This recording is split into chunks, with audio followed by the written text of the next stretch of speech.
बाली का वध कर राम जब सुग्रीव को दी आजादी, धर्म का पालन कर लिया, मित्र की मिली सच्ची पराकाष्ठा। भगवान राम ने बाली का वध करके सुग्रीव को आजादी दी। यह धर्म का पालन करते हुए मित्रता की सच्ची पराकाष्ठा थी। तो जय श्री राम दोस्तों, आज हम एक अत्यंत महत्वपूर्ण घटना की ओर बढ़ने वाले हैं, जहां भगवान राम ने अपने मित्र सुग्रीव बाली का वध किया। यह घटना न केवल युद्ध की है, बल्कि यह धर्म, न्याय और सच्ची मित्रता का प्रतीक है। तो आइए मित्रों, इस अद्भुत कथा का आनंद लें। तो प्यारे मित्रों, आज की कथा में आप सुन रहे हैं बाली का वध।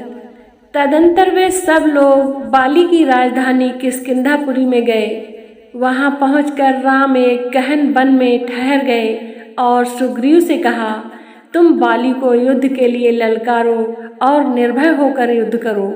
राम के वचनों से उत्साहित होकर सुग्रीव ने बाली को युद्ध करने के लिए ललकारा। सुग्रीव के इस सिंहनाद को सुनकर बाली को अत्यंत क्रोध आया। क्रोधित बाली आंधी के वेग से बाहर आया और सुग्रीव पर टूट पड़ा। बाली और सुग्रीव में भयंकर युद्ध छिड़ गया। उन्मत्त हुए दोनों भाई एक दूसरे पर घूंसों और लातों से प्रहार करने लगे। श्री रामचंद्र जी ने बाली को मारने के लिए अपना धनुष संभाला, परंतु दोनों का आकार एवं आकृति एक समान होने के कारण वे सुग्रीव और बाली में भेद न कर सके। इसीलिए उन्होंने बाण छोड़ना स्थगित कर दिया। बाली की मार न सह सकने के कारण सुग्रीव ऋष्यमुख पर्वत की ओर भागा। राम लक्ष्मण अन्य बानरों के साथ सुग्रीव के पास पहुंचे। राम को सम्मुख पाकर उसने उलाहना देते हुए कहा, मुझे युद्ध के लिए भेजकर आप पिटने का तमाशा देख रहे थे। बताइए, आपने ऐसा क्यों किया?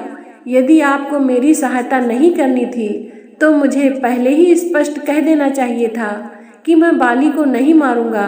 मैं उसके पास जाता ही नहीं। सुग्रीव के क्रुद्ध शब्द सुनकर श्री रामचंद्र ने बड़ी नम्रता से कहा, हे सुग्रीव, क्रोध त्यागो और मेरी बात सुनो।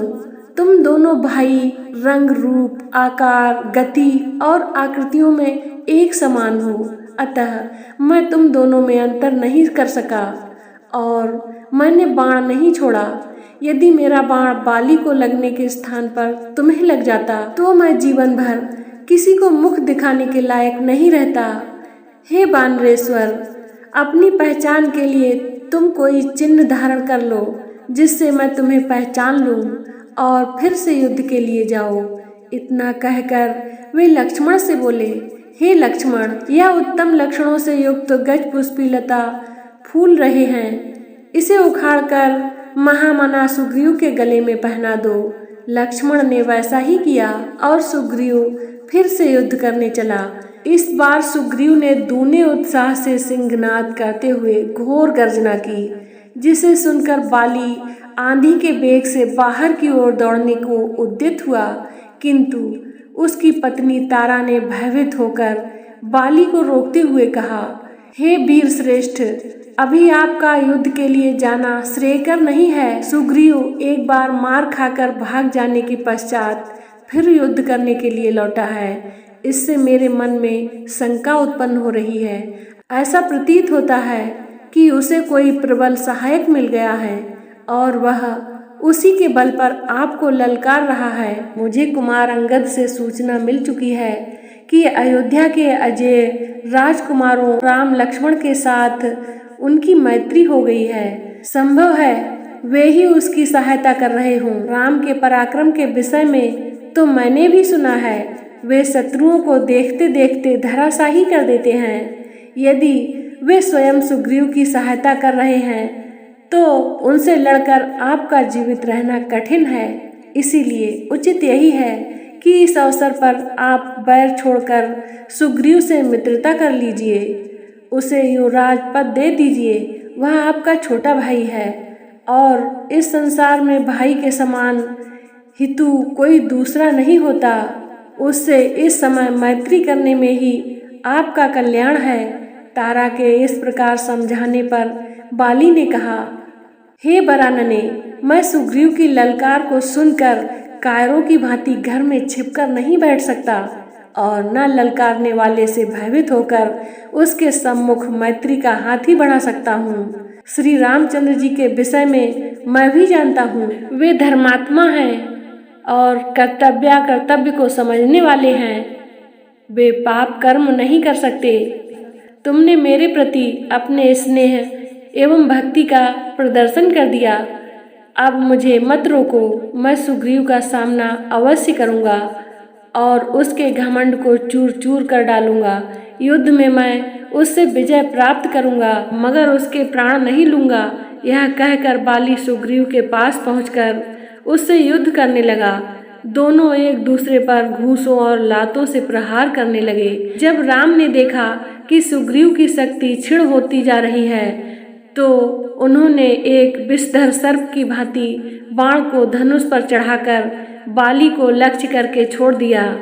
टंकार ध्वनि के साथ वह बाण बाली के वक्ष में जाकर लगा, जिससे वह बेसुध होकर पृथ्वी पर गिर पड़ा। तो मित्रों, आज की कथा को यहीं पर विराम देते हैं। अब आइए कुछ अनमोल वचनों को सुनते हैं। बाली बध कर राम जब सुग्रीव को दिया जादी, धर्म का पालन कर लिया, मित्र की मिली सच्ची पराकाष्ठा।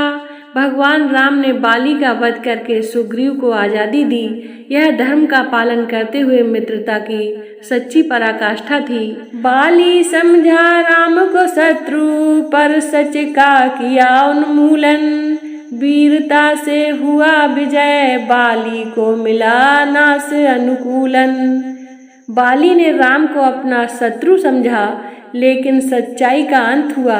वीरता के साथ राम ने विजय प्राप्त की और बाली का नाश हुआ। राम ने किया बाण का प्रहार, बाली की ली जान, धर्म की विजय हुई सच्ची, सुग्रीव को मिला सम्मान। भगवान राम ने बाण का प्रहार करके बाली को मार डाला। इस प्रकार धर्म की विजय हुई और सुग्रीव को सम्मान मिला। धर्म का पालन करना हमेशा आवश्यक है, चाहे परिस्थिति कितनी भी कठिन क्यों न हो। यह हमें याद दिलाता है कि सही और गलत का चुनाव करना महत्वपूर्ण है, भले ही उसमें बलिदान ही क्यों न देना पड़े। सच्ची मित्रता का अर्थ है अपने मित्र के लिए हर स्थिति में खड़ा होना। बाली की वध की घटना यह दर्शाती है कि सच्चा मित्र वही होता है जो कठिनाइयों में साथ खड़ा रहता है। न्याय का मार्ग हमेशा कठिन होता है, लेकिन सही निर्णय लेना आवश्यक है। राम ने बाली का वध करके यह सिखाया है कि कभी कभी कठिन निर्णय भी आवश्यक होते हैं जब धर्म का प्रश्न हो। तो दोस्तों, यह थी बाली वध की कथा, जहां भगवान राम ने धर्म और मित्रता के लिए अपने कर्तव्यों का पालन किया। यह घटना हमें सिखाती है कि सच्चे मित्र हमेशा एक दूसरे के लिए खड़े रहते हैं और न्याय का मार्ग अपनाते हैं। अगर आपको यह वीडियो पसंद आया हो तो कृपया लाइक करें, शेयर करें और हमारे चैनल को सब्सक्राइब करना ना भूलें। वीडियो को पूरा देखने के लिए बहुत बहुत धन्यवाद। मिलते हैं अगले एपिसोड में, तब तक के लिए जय श्री राम।